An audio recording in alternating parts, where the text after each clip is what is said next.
Hi, this is the Dennis Report. I'm Dennis Atchison. Today we're going to explore the voluntary sector. Usually in the media, you will catch news about business, you will catch news about government. And when you do see something about the voluntary sector, it's what? Somebody standing there with a great big check, big smile on their face, making a contribution or a donation. Although sometimes there's volunteer recognition as well.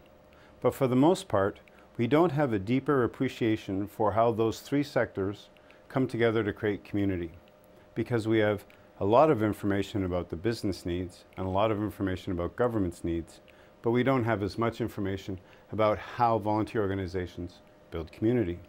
So today we're going to explore that a little bit with Randy Hatfield, who's the Executive Director of the Human Development Council here in St. John.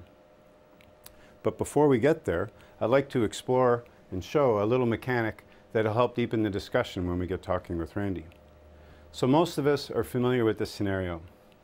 You go fundraising, and if you're a business person, you get 30 to 40 requests a week, looking for money for anything you could possibly imagine. And businesses really care, and they do want the community to be better, but they do get tired of all the requests. And I've had one business person tell me, I'm happy to contribute, I just wish it would make things better. I wish I could see an outcome for all the contributions. So if we did a diagram of that relationship, let's say we've got businesses here, and imagine your Chamber of Commerce, imagine your enterprise entities or any kind of business model, and you've got all the businesses in a community, and there could be hundreds of them. And then you have volunteer organizations, and they have grown exponentially since the late 1980s, partly because the general public was putting more pressure on government to offload services because there was a cry for smaller government, more efficient government. Well, one of the first areas they can offload services is into the community, especially in the social services sector. So imagine all the volunteer organizations in a community. Now, a lot of us have sat on the boards of many volunteer organizations or experienced with that. Guaranteed, every volunteer organization at some point in its career works hard to contact every business. So there's all this human energy and effort going into a direct mail campaign, a phone campaign, a gala, a special event, a golf tournament. Take your pick. We're pretty well versed with what all those things are to raise money. So imagine every volunteer organization tapping every business. And the usual response back from the voluntary sector side is a 3 to 5% success rate. So you ask 100 times and 3 to 5 of them will give you some money, and that's what you run your program on, more or less. On the business side, they've got all these requests, 30 to 40 to even more per week. They have to come up with some rationale as to why they say no, and a rationale as to why they say yes. But they certainly say we can't fund everybody. So they end up saying yes roughly 5% of the time. And it takes a certain amount of their management time to come up with that decision-making process on this volume per week of requests. The point I want to stress is this. Here in the middle, all that time is spent moving back and forth the requests for 95% of the time saying no and 5% of the time getting a yes. The question is there some way we can manage this relationship in a more efficient way to have better outcomes on both sides? Less time taken for handling all the requests, more security and dependability on knowing their sources of funding, so that they can get on with the program delivery that they're meant to do. And of course, there is a third sector over here, which is the government sector, and it has a different model because the 4-year election cycle often imprints onto what programs are funded or not, if there's a philosophical shift in the program delivery based on a change in government. And there's an awful lot of time spent in here, too, doing the same thing. So a perspective might be, we have everything we need.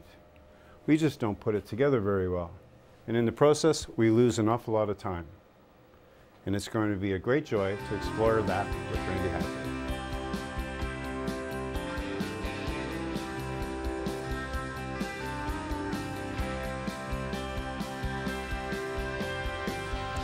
So we're really pleased today to have Randy Hatfield with us. He's the Executive Director of the Human Development Council in St. John, and while we're not close friends, we're definitely acquaintances. We've had many great conversations, and you guys will get to be part of an audience for this great conversation. So welcome, Randy. Thank you, Dennis. Nice to be here.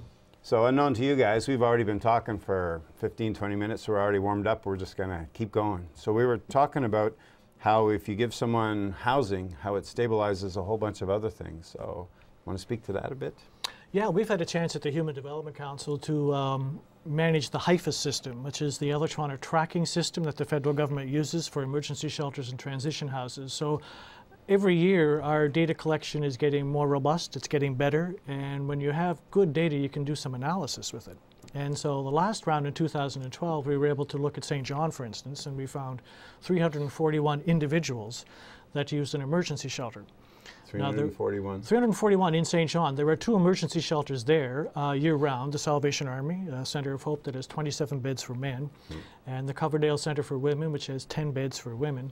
And there's also a temporary winter months out of the cold shelter that accommodated over 60 men. So really, when you've got those sorts of numbers, we were able to break down by age profile, we looked at length of stay, we looked at occupancy rates, and in St. John, we had occupancy rates that were the highest in the province. 88% at the Salvation Army, over 60% at Coverdale. We had average lengths of stay that were the longest in the province, you know, over 30 days for men and 19 days for women. And much like the name of your show here, Connecting the Dots, we thought, let's see if we can connect some dots in St. John. Because commensurate with that, at the same time, we have the highest vacancy rate on record in St. John of almost 10%. So it needs a new vision. Oh, I think we have to sort of connect the idea that we have long-term shelter residents with a huge vacancy rate in St. John. Now, connecting those dots is not going to be a straight line, but there's got to be a way we can look at transitioning shelter users, particularly long-term shelter users. It's the old power law distribution, the old 80-20 rule. You know, 80% of the shelter use is by 20% of the shelter population, sort of thing. So we have to find a way in St. John. And, you know, to the province's credit, it has made available funds to Moncton, Fredericton, and St. John in the last year to transition people out of shelters into affordable housing. So can I interrupt a sec? Yeah. It's like, oh, all this stuff going on. A lot of times in that voluntary sector, and that'll be a piece of the show, is most of the time when you read the business section of the paper, or the front section of the paper, they don't talk about the voluntary sector in those terms. If anything, it's an afterthought, or it's the grip and grin photo because you gave a check to somebody. So we tend to think of that sector as where the money goes after everything's done. But those of us that work in that sector know it's where the whole community happens. And that's kind of what Randy's speaking to, that the whole community happens there. And a lot of times money is almost used as an obstacle to getting to the solution.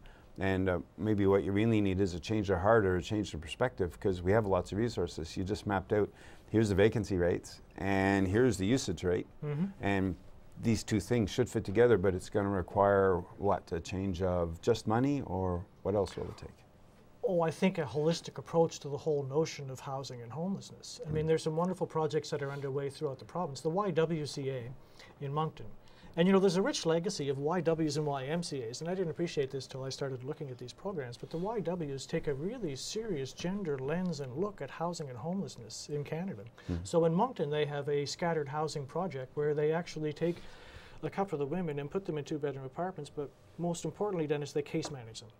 And they work with them, and they make sure that they're on their meds, or they're attending appointments, or they're academic upgrading, or they're getting job ready. And so we know that it's not just giving somebody a key.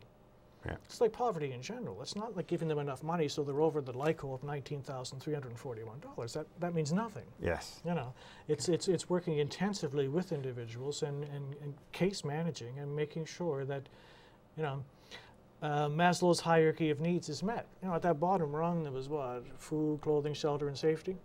And until you can meet those basic needs, those elements, then, you know, you're not going to be moving yourself up the triangle towards transcendence. Yeah.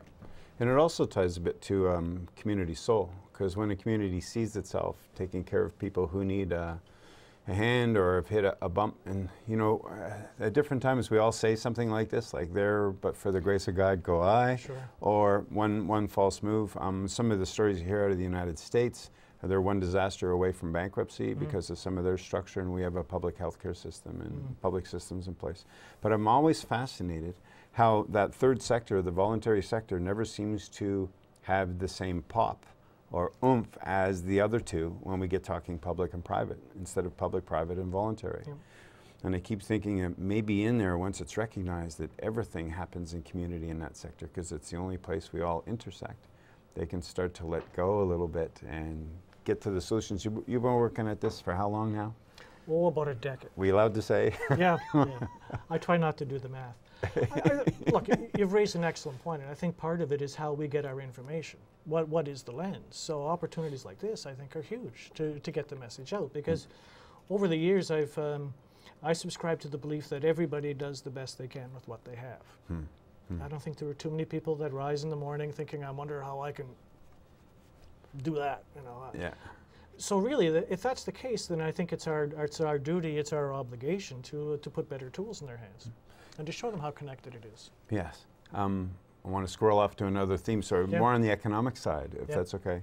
In general terms, the math goes something like this. We need to expand the tax base in order to have the revenue from taxation, because the business sector, it's grown itself a certain way. That from those tax dollars is when you address the social issues. We've lived with that trickle-down theory concept since the 80s. NAFTA was kind of factored that in. Mr. Reagan kind of did his thing with it. Years later, all the problems are kind of amplified. There you've got the Occupy bunch, you got the 99%, 1% themes coming, more people are waking up to stuff. In all of the reading and thinking that you do you see where a breakthrough could come out of that paradigm and what it might look like? No. It's a very complex issue. I mean, if you look at our country and our union, we have this bizarre situation where you have a federal government with the fiscal capacity, provincial levels of government that have all the jurisdiction, and municipal governments that have to live with the consequences. So we seriously need some taxation reform. This is the anniversary, I think, in New Brunswick, 50 years since Louis Robichaud introduced equal opportunity and the Byrne-Royal Commission and what that did. And that revolution that we encountered in the 60s and some of the unintended consequences that we're living with, but everything that transpired there. I think we need a real serious look at jurisdiction within the country, but that's constitutional reform, and that's hard. That's a tough file. So then that gets into what would a community have authority over, or people like every day. So if you want to make a change, just go do it. You don't need anyone's permission. You can just go manifest the change. Maybe this helps a bit. There was an economic summit November 2010. The Irvings, the Ganongs, and the rest invited about 220 people to come. I had the luxury or pleasure of being in there. So a small anecdote from that, sitting in a big circle with Jean-Claude Savoie and Jerry Pond and brainstorming. Much of the energy in that discussion was government needs to do this, government needs to do that. And I offered that tomorrow you guys can make a change on your own. You don't need to lobby somebody to make a policy change. You can index your contributions to community to your gross profits. So as you do well, your community does well, which is distribution model stuff. There was no response. It was silence. Complete silence. Deafening. Yeah. And it wasn't about the math, it was about the intent and the heart of it, that we don't need to look to someone else to fix it. We've got the resources already, like you had mentioned about housing's there, and here's a number of people that need the housing. But you also earlier spoken about faith community and the role that they could play with that, because something has popped open there somehow for you. Oh, for me, one of the biggest learnings that I've enjoyed in the last couple of years is the power and the role that the faith community plays in social justice and a lot of social files. For the longest time, I had eschewed that whole notion and separated church and state and said, let the faith community do their thing and let governments, attend to the definition of what public goods are and then the proper funding of them and the creation of strong national support programs and so forth. But in difficult fiscal times, at the community level, when we look for support and we look for sustaining, in St. John's case, for instance, a youth shelter, I have been struck by the goodwill that's there and the desire of the faith community to make a difference. And I'm also struck by their ability to mobilize. I mean, if I had put out a clarion call for all of those infused with a sense of social justice to come out and convene at a meeting, I couldn't have got half of what certain congregations were able to get by asking their members to come to a meeting and to work on some issues. So in St. John, where we are building a youth shelter, because there isn't one in the province, we have the Anglican diocese playing a major role. And we have other faiths and other denominations really stepping up in a serious way. And so that's a bit of learning for me. So could that be part of their rejuvenation somehow? Because when we read anything about religion, or formalized religion, older population, young people aren't coming to faith practices, or else they're finding spirituality in 1,000 other ways. Sure. But maybe it's going to come back to the beginning again, but through community work. I think if we start from a point where we can all agree, and this can happen, fairness. It is possible. That's a word that I think still resonates in this province, or at least in my community. If you talk about what's fair, then you can move forward. If you can think of the old Venn diagrams, those circles that overlap in that sweet spot, I think there's a lot more that we have in common than we have that separate us. So is part of the challenge how we bring the pieces together? Because that Venn diagram in the sweet spot means you can't take a linear approach. No. It's a whole other way of coming together. Absolutely, yeah. Stories about that? Oh. Because you guys study the heck out of the town through the HDC, Human Development Council.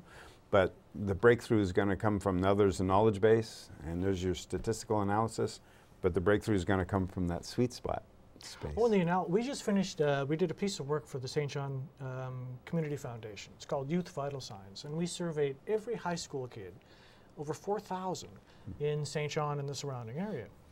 And we've got a very rich data set that we're going to be mining over the next year as we try to put some analysis behind some of these subjective observations on the part of students. The one that jumps out is, fewer than 40% of the students surveyed see themselves living here in this region in 10 years. And we would ask them, can you pursue your dream education in this region? No. Can you pursue your dream career in this region? Well, maybe yes. But and the one that struck us again was the desire or the thought that they could actually pursue a livelihood and be here in a decade, which is look, that's sort of new and old at the same time, because Atlantic Canada is well known for the turf after a while and you want to go on adventures, so off you go. Oh, and I did 6 years in Alberta myself. And it's a great safety valve. But it also speaks to about a quality of life and a province's vision of itself too. And that's very much something that comes out of community. And New Brunswick kind of needs a new narrative. We need a new way of talking to each other so that we can have some breakthroughs on stuff. Instead, it's been quite tribal for a long period of time, and it needs to kind of let go. Tribal, I mean, business community would say you need to foster business first, taxation base should all be geared to being competitive, and then you can take care of these things, It doesn't sort of work that way, because you need everything happening at the same time. I understand that you can't redistribute wealth until you create it. So we need an economy that's functioning, and there's some very powerful forces at work. I mean, New Brunswick has 750,000 people, 8 cities, issues of scale, towns and villages and local service districts. The overlapping jurisdictions are intense. Well, that's what I mean about coming together in a new way. That sweet spot, the Venn diagram stuff, and letting go of the old models of distribution or hierarchies But that's going to take a lot of community soul work to kind of get there, won't it? Everybody's used to doing it the same way, and that's that contradiction of if you keep approaching the same problems using the same supposed solutions, you're not going to get the new answers. No, that's right. Yeah. That's right. And you sit right on the cusp of where those transitions can occur, because community groups and large community groups can say, here's the way, and your homeless model is one of them, about put person into a home first, and all the other things take care of themselves. Yeah. Oh, look, there's so many ways to approach so many of these subjects, Dennis. It just depends on what your starting point is. Where do you want to jump off? So, if we can convene people around a table and say, let's talk about fairness, let's talk about equity, let's bring in some soft, fuzzy notions of social inclusion, let's make sure that everybody has a sense of belonging, everybody can participate. But our structures and complexity, I'm not sure that we're well equipped and that our structures, our systems can really respond to many of the issues, given a globalized economy that we live in now. It's really tough. Yeah. I wouldn't want to be sitting in Fredericton trying to sort all this out. Yeah. Or you want the problem or the perception to become more manageable. What can I do? Rather than, am I overwhelmed by the scale? You had spoken to something, and I'm just going to lose the thread of the thought. It was really good, about how we can come together, and the precepts about business comes first, and then the others, because that's linear. So if we have to take care of this community, the private sector first, and then the public sector, the government side gets its share, and then it trickles to the third. Is there some way of leveling that playing field a little bit? Because in your job, if you're going for funding, and a sponsor doesn't like what you say on the show, you'll get a phone call, and you know, and a lot of people don't know the inner workings of the voluntary organization. They just see the results, the programs that are delivered, but the management operation of it, some of the pressure issues from mission drift, where you, all that stuff. I would put any good ED of a community-based organization next to a small business person any day, in terms of remitting to the Receiver General, paying workers' comp, meeting payroll, strategic planning, identifying your clients, who you're trying to serve, and then trying to sustain yourself. Because community design shouldn't be influenced by the funder's preferences. And sometimes a funder could be a corporate sponsor, and sometimes it could be a government agency. Yeah, and I think it ties in as well to the curse of scalability in New Brunswick. Okay. You know, if we have 3 principal cities and none of them have more than 70,000 people, leaving aside the census metropolitan areas of Moncton and St. John, but you know, each of those entities wants their jewels of municipal infrastructure. We've heard for decades about how we don't need 3 airports, but let's leave that aside. But each of those communities wants and feels it deserves a hospital, a university, a trading convention center, a performing arts center, all these little pieces of municipal and civic infrastructure that have to be sustained.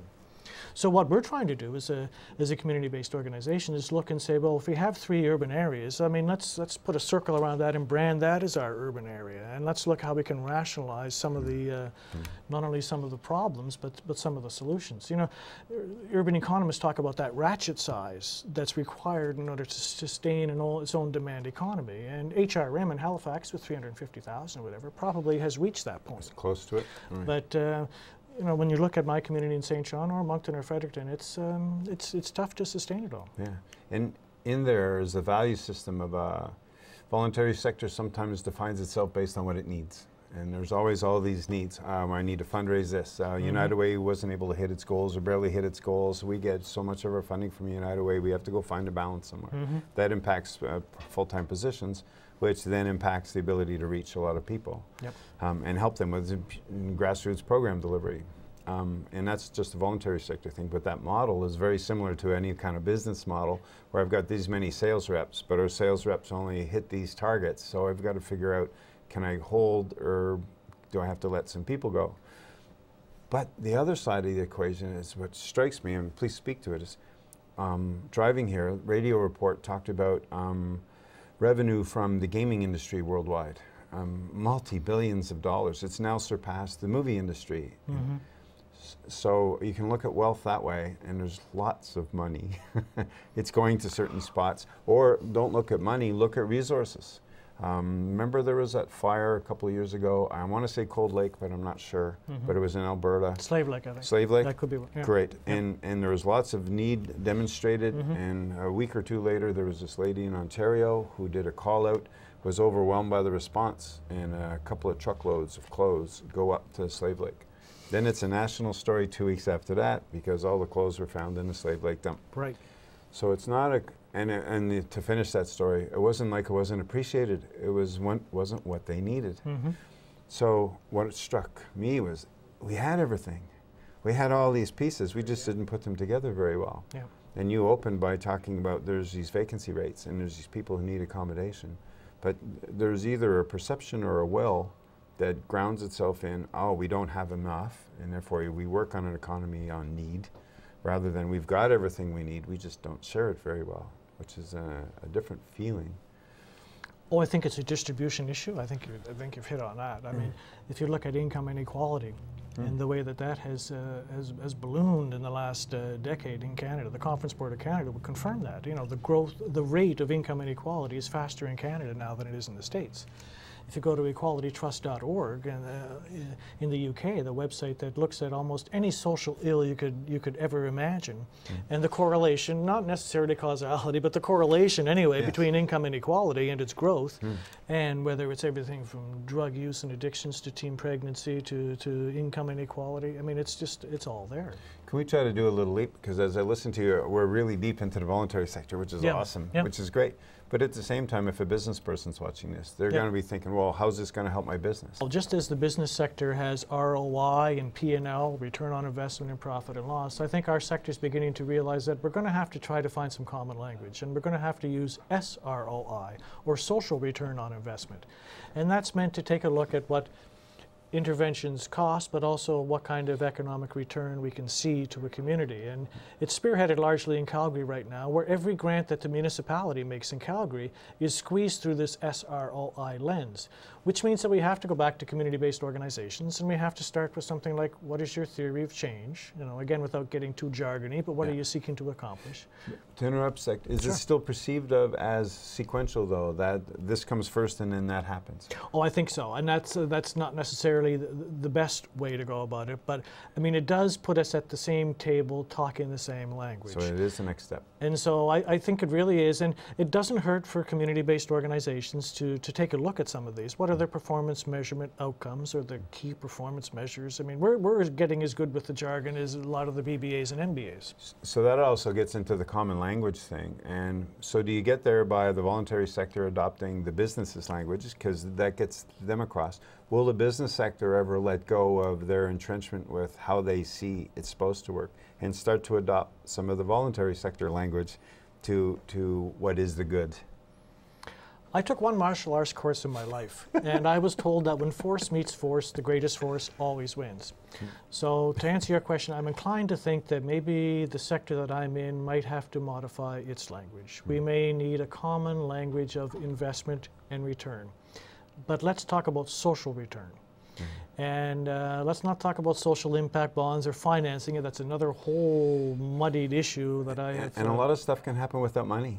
It's just a realignment of things. And by the way, when the show ends, remind me, I'll get you some dancing lessons instead of fighting lessons. And we'll get everybody dancing together. But the problem with social return investment on any of those metrics is that I think it's pretty intuitive anyway, that if you invest in early learning, if you invest in early education, if you invest in literacy, that you're going to have long-term strategic payoffs. And the problem is, of course, we have 4-year election cycles, and that tends to be the horizon that is looked at. You know, politicians, we don't get much from throne speeches anymore. We get more from budgets, and sadly, even less and less from budgets. And fascinating dynamic, because the business sector model has its operational philosophy. And you spoke to it about return on investment. The public sector model, government model, has its 4-year election cycle that no matter what, it's going to drive a certain percentage of that beast. And the voluntary sector model, which a lot of people, because we don't talk about it a lot, so it's great to be talking about it, it's a systemic issue. And so that thing has its own 20-year, 25-year cycle. It's the continuum that we talk about in our sector that's so important. I mean, if you're talking housing and homelessness, there's a continuum there that has to be looked at. You know, it's not just, it's like the shelter system, Dennis. It's not just heads and beds. It's what you're doing with these clients and with these folks that find themselves without that first rung of safety. So sorry I steered you away a bit, but I wanted to capture that point that the 3 sectors have their own language and their own auspices, and they got to find that sweet spot in the middle of your Venn diagram thing. But you've found a bridge between this social return on investment language. SROI. So is it working out in Calgary? Could it work here? First Steps Housing in St. John, a project for pregnant and parenting teens, has received a contract to actually do an SROI analysis on their good works. And look, it's in large part to be able to go to funders and to go to government and say, you know, this type of investment will have this kind of return. The challenge, of course, is when you then go to politicians and to the political class, you have to say to them, you have to cut current expenditures, for instance, cut healthcare budget by 20% today, to retool, to invest in these chronic disease management tools or these lifestyle changes that we know are important, and secure in the knowledge that 10 years from now, this will be the outcome. That's hard. Yeah, That's really where's the transition point for that stuff? That's an old one. I could go back to the 60s with, do we invest in prevention or do we invest in after the fact? Right. That oxymoron called healthcare. Yeah. Because it's actually care once people get sick, That's rather right. than investing in advance, that sort of stuff. But you know, the voluntary sector, if it was allowed its voice from the pressures from the two areas that consider funding, in personal quirk, it drives me a bit crazy that they see themselves, the public and private sectors, as dominating or the ones that come first, because it tends to be about money. So I keep wondering, can the discussion be about community well-being, community shared wealth? Because wealth isn't just about money. All these, you know, how do you have a solution to a problem but you didn't spend $1? I think it goes back to finding a common language. I think it goes back to having, you know, outputs or metrics that that are helpful and that really tell the whole story. We just finished the homelessness report card in St. John, and we did a little sidebar story on Malcolm Gladwell's Millionaire Murray. You know, the chronic alcoholic in Reno that was determined to have cost taxpayers there $1 million over 10 years between emergency hospital use, the incarceration, all the host of services that were required to sustain this individual. In St. John, just last year, Dennis, we had a gentleman who deliberately threw a rock through a local jeweler on King Street in order to be sent to jail to be someplace warm and safe.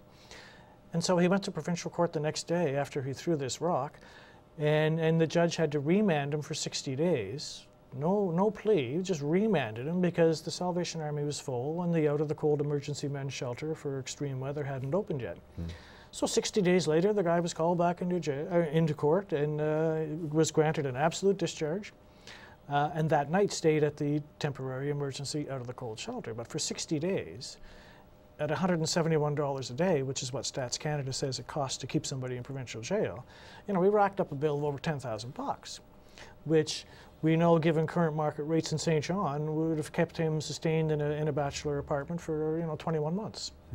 So, you know, it's doing that kind of math, and I think it's showing to those that are bean counters, that are looking at dollars, that are looking at deficits and debt and all that kind of good stuff, and saying, look, there's a case to be made here for strategic investments.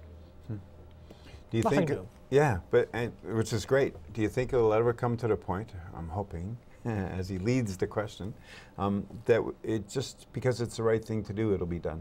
Rather than it needs to be supported by an economic argument. It needs to be supported by statistical analysis. Because in some ways, they help support the need for change. But ultimately, it's going to be a gut thing where it's like, this is something good to do. It will make us feel better. And imagine a whole community having that feeling because it knows how to take care of itself. I'm thinking of the competing needs. A business person might say, yeah, that's nice, social return on investment. I get the language, you're talking almost like me, that's awesome. Right. I have no margins. I can't help you, because they'll dwindle it down to a financial thing rather than an emotional thing.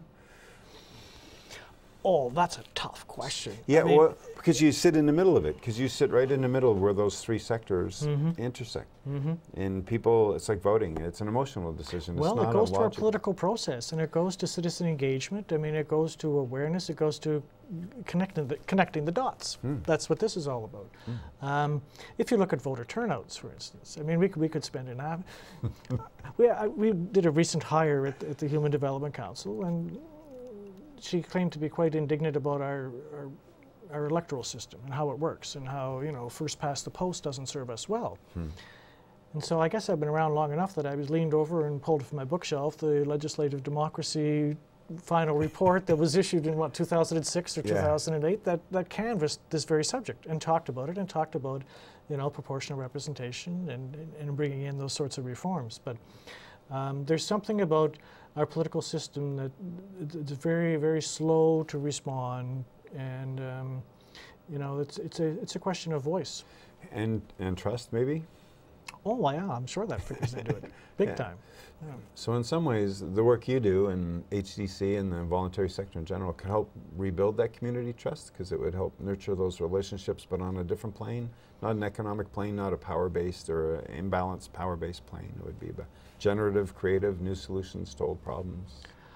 I think a lot of what we try to do is to be another voice and to pick other metrics and measurements than what the business folks would give you. I mean, in St. John, you could go to the Business Resource Center and, at King and Germain, and you have a COA and Business New Brunswick and the Board of Trade and Enterprise St. John, and they could tell you about GDP and participation rate and value of building permits. But I think there are other measures that are probably even better in describing a community and how it is performing. Well, do you think we could ever get to a happiness index?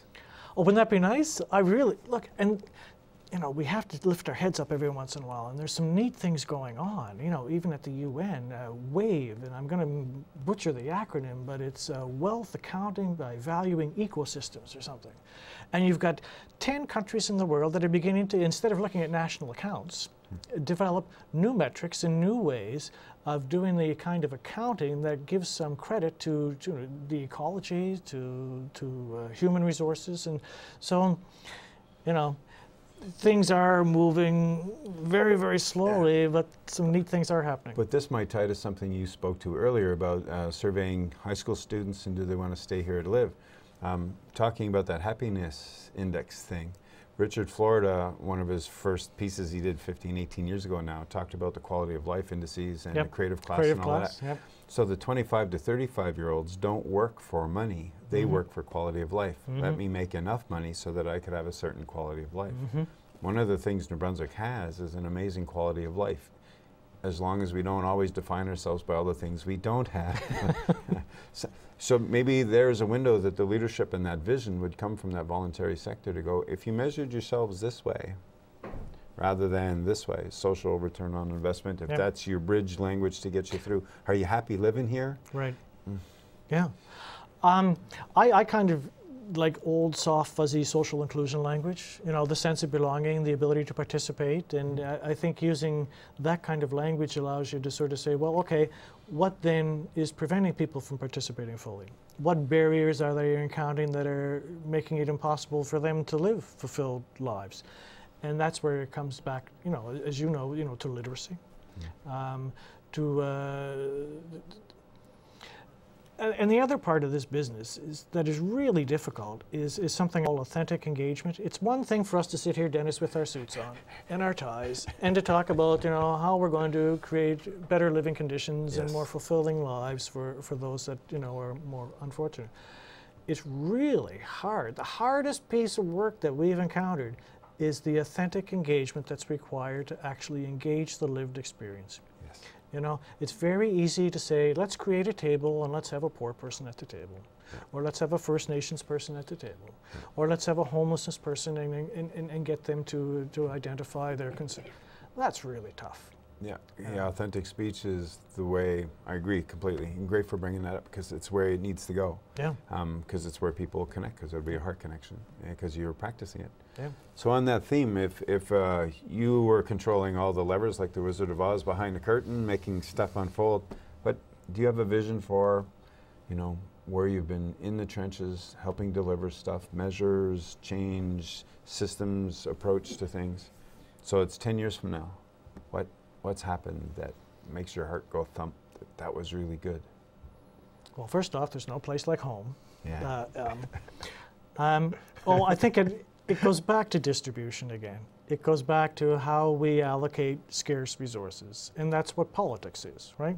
How we decide, it's Aristotelian, it's who gets the flutes, Yeah. It's dessert. Yep. It's what it's all about. I don't think we've got a good handle on distribution. I think we have yet to decide and agree on what are public goods. And the whole pricing of externalities, whether you're talking about the environment or whether you're talking about education, the whole challenge of demographics, and that ticking time bomb is a real challenge for us. When you go play in those thought patterns and what could be, does food ever come up?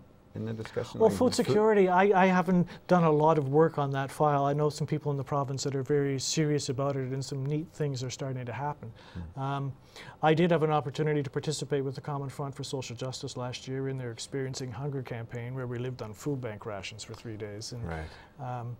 I have enormous regard for volunteerism and for those that do make an effort to attend to the nutritional needs of those that aren't in a position to do it themselves. But boy, do we ever need a system better than food banks. You know. Well, you know, to poke a little bit of fun, I've always wondered why the business section of the newspaper, if their mandate is to focus on businesses that are growing so well, go measure any success or growth rate of the food banks. They're like 18 to 20% a year they're growing. And it's not reported that way. No, just last year, you know, the Remer House, St. John's Soup Kitchen, prepared a record number of 67,000 meals in a year. You know, our community, there are like 63 food banks in New Brunswick. There are 12 in southern New Brunswick. There are 7 in Greater St. John, and they all report increased usage. Now, what we have to do is work with them to sharpen the metrics. We've got to make our point. We've got to be able to make our case. Yeah. You know. But you had like the community food basket in downtown St. John, you know, over 7,600 orders last year. You know. So in business terms, that's a success. Well, right? You know, So there's a demand there. Yeah, you know, exactly. So supply, demand, and, Right. and I'm having fun with it a bit, but that's where the language and the value systems don't fit inside the Venn diagram sweet spot. And yet, that's exactly where the community needs to go, where that balance is. So how do you create it? Because we do have enough stuff, we just don't distribute it well. And part of that is, you would say, we don't have that common language for understanding that that's what those people are going through. Then tie that to the government, when they first got elected, putting through the minimum wage, you know, and what happened afterward. After all the work done to do that, it became pressure by lobby groups, I guess. And yet that has to tie, or do you see it as tying, to the increased demand of food banks? Is there a correlation between minimum wage and... Oh, direct and conclusive. It's compelling. I mean, income inadequacy is a huge issue in this province, whether you look at the average income that people are enjoying or not. Really, I mean, we have $10 an hour as a minimum wage, but to my knowledge, it's not indexed. You know, and that's going to take a hit in a year from now. Yeah. I mean, I'd love us to. In fact, we're crunching the numbers now at the Human Development Council for a living wage, which is meant to really stand for the notion that, look, if you work full year, full time, you shouldn't be in poverty. So when I talk, Dennis, about starting points, I would like to be able to sit around a table with other suits or other people and say, can we agree that if you get your butt out of bed every day and you go to work full year, full time, you shouldn't live in poverty? Can we agree on that? And you have access to a full-time job. And Sure. full-time isn't 20 to 24 hours a week. That's right. But if we can all nod our heads at that point, then we say, well, okay, then how are we going to do it? And there certainly has to be earned income, but there also are government supports that can work wonders. You know, we've learned that the earned income tax credit in the States, as we've modified it here into the WITB, the Working Income Tax Benefit, has enormously positive impacts on low-income Canadians and what they can earn. So they get to keep more, they get supplements, and they get an income that allows them to make the choices that they need to live fulfilled, dignified lives to provide for themselves and their families. You know, but if we can start with the idea, as I said, full year, full time, you shouldn't live in poverty. I think we can start there, and then we can start moving forward. You know, we're going to hear, you know, and we've heard it before, you know, we're going to be criticized as loons on the left that are going to hurt the very people we're trying to help, that if you cause somebody in the service sector or retail industry to pay a high minimum wage, then they're going to have to cut hours, they're going to have to lay people off. I understand that argument, but I've seen just as many studies the other way that say, look, I mean, low-income people, if they get money, they spend it all. Great point. So the two languages butt up against each other. Your fighting analogy about power versus power, something crumbles. Wouldn't it be nice if we took that model and say, that doesn't work anymore. Right. Let's find another model that will get us to where we want to go. Because in some ways, when you look at the economy, people will talk about growth, and they'll talk about how that's what success is measured by, and including food banks. But in there is, when you look at GDP or New Brunswick's annual stuff, we don't grow. So I've always wondered, what am I missing? Because when measured from a macro scale, the GDP in New Brunswick is somewhat flatlined if you charted it over a 20-year period because of population shifts or production shifts or global economies impacting our manufacturing sector, such as it is in a small province. You see, I would argue that that in itself is a disingenuous measure. GDP simply measures the value of goods and services floating in the community. Yeah, and then you're left wondering, what does that mean, though? Well, I mean, when the Exxon Valdez crashed in Alaska, they spent billions of dollars reclaiming the environment, and guess what happened to GDP? Yeah. It went up. Yeah, so the mechanics doesn't work. Yeah. Squirrel moment a little bit. Yep. There's a YouTube clip somewhere. Maybe we'll put it at the end of the show when we post it on online. There was an economist talking about how their root model was, here's a person. They have a stick figure of a person. Then they go, now they do these things. And they list 5 things over their head, sort of. And then we multiply that by 10,000. And that's a basic unit in classical economic theory, if I've got this right. Okay. We've learned that the premise of this person and the 5 things they do, it's emotion-based decisions. We were treating them like it was mechanical decisions. So the root of our model of this classical unit of economic theory is flawed. We need to start working with sociologists, psychologists, political scientists, because our economic models don't allow us to forecast or predict. And maybe that's why these new economic models are starting to come up, or maybe we can get away from GDP and all that stuff. And well, other look measures. at markets and confidence in psychology. I mean, I lived in St. John through the heady times when they were predicting $16 billion of new capital construction, a second oil refinery, another Point Lepreau. You're not talking about 4 or 5 years ago, are you? Oh, yeah. Yeah. And you could see the speculative bubble being pumped up. Nothing changed on the ground other than people's expectations. And those expectations were profit-driven. If you were a homeowner, you'd see the value, the alleged value of your house increasing. But when the bubble burst, wow, it was real. Yeah, the bubble bursting was real, but beforehand it wasn't. It was all just what speculation. Yeah. So there's maybe another point where that turn or a change needs to occur. That change is real or concrete, which gets you back to your authentic theme. Oh, it's all connected. Yeah. It's a quantum universe. Yeah. You know? Oh, go there. Yeah. That's quantum economics? Oh, CBC Ideas last year ran a series with Neil Turek from the Perimeter Institute, the 5-part Massey lectures. Okay. It's a quantum universe. It's a wonderful. It's worth buying on iTunes or checking out on CBC website. It's very good. So the other website, shameless self-promotion here, but we have a YouTube channel, and we did something called From the Front Lines. Okay. In production or in connection with Hemmings House, a professional production facility in St. John. They're very good. And it's an amazing 18-minute video of frontline workers in St. John, and it profiles the organizations, and man, it's really powerful. And you know, when you work in this sector, I mean, for me, I watch that and I think, I know every single person in that video, and I've encountered them over the last decade, and is it ever inspiring to see the kind of work that they're doing? And you know, if we are going to slay this dragon, if we are going to chew the elephant, you know, or however many bites it's going to take, it's going to start with the kind of people that are in the communities now doing the kind of work that they're doing. You know, I am just another pet issue. A lot of time we hear the words and people in authority, whether the politicians or the business folks, that would say, oh, there's a lot of duplication in your sector. Oh my God, I can't get over how many people are doing this or how many. And I say, talking about language, can we agree that marginalized populations are not being overserved? I don't believe that's the case. So maybe we can talk about coordination and collaboration and cooperation, but this idea of duplication, I take issue with that. To riff with your theme a little bit, there's always a lot of pressure on governments to be cost-effective and efficient. It was a major theme of that economic summit, where the business community was telling the government what to do. So one part of it was, for me, was, okay, if that's the model, if the private sector thinks their supply-demand model really creates balance or some sort of equity, why would a community like Fredericton of roughly 50,000 people need 500 real estate agents? And of course, an argument would come back as to why, because some are successful, some aren't and stuff. But in terms of that intent of what you described, overserved population, well, it has its own sort of checks and balances. Yes, instead of competing so much for fundraising, maybe they could be sharing on the expenditure side of their ledger. But that takes a different letting go to be willing to share some resources and So we have the pieces and parts. Well, we have to look into a mirror ourselves. There's no doubt about it. And I think there are things that can be done at the community level which tend to make sense.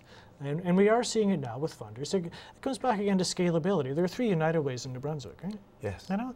And they all run tense campaigns, and they all seek donations from, you know, corporate sector individuals, other organizations. In St. John, it's 1.3 million. Yeah. And I'm not denying that's a big chunk of change. Yep. But if you have 22 member agencies, that gets watered down pretty Yep. quickly. Yep. The community foundation may invest, you know, $9 to $10 million worth of assets, but the interest income that it generates allows them to distribute maybe $250,000 a year. Yep. And the demand, the number of applications they receive is staggering. You know, the need is profound. And what can you do with $3,000 to $5,000 to $10,000 allotments? Maybe run a little project. Yep. You know, and then with these post-Montgomery accountability lenses that are now put on community-based organizations, it means devoting a fair amount to evaluation. And there's nothing wrong with that, but by the time you take, you know, your $10,000 or $20,000 and you try to invest in some human resources or human capital, and you're going to have some disbursements to the file, you're going to have some costs that you're going to incur, and you're going to have some evaluation component. Doesn't take long. It's scalability. It's a curse. Yep. We're close to wrapping up. Yep. Final thoughts, passions, stuff we didn't touch on that you'd like to touch on? I'm struck with neuroscience. I'm really quite amazed with what happens in the early years. Mm-hmm. I think the McCain Foundation invests heavily in early learning. And there are early learning centers in New Brunswick, but their 3rd report that's online talks about brain development and what happens with kids and how, you know, genetic switches can be turned on and off by social condition. Yes. That's incredibly profound. Yes. When you understand that the condition that you create within families or within communities can impact and can affect early childhood development, wow. Yeah. That means, you know, it's negligent not to act on that. To have that kind of information, that kind of knowledge, and to not do anything with it, that's negligent. So that's where we should be heading. Yeah, but we've been saying that for years too. You know, invest in children and youth. Yeah. So I guess we just have to keep making the statements, refining our language, finding some common ground, rely on good data, good science, look to best practices, find ways of communicating the message. I'm not sure that our traditional sources of media are the best way of conveying, you know, what works and what doesn't, and who benefits and who doesn't. Great wrap up. So thanks for coming. Hey, my pleasure. Thank you. It was great. Okay. So the guest today was Randy Hatfield, Executive Director of the Human Development Council in St. John, and wears 1,000 other hats and passions. Thanks for watching. Be good. Have fun. Love each other.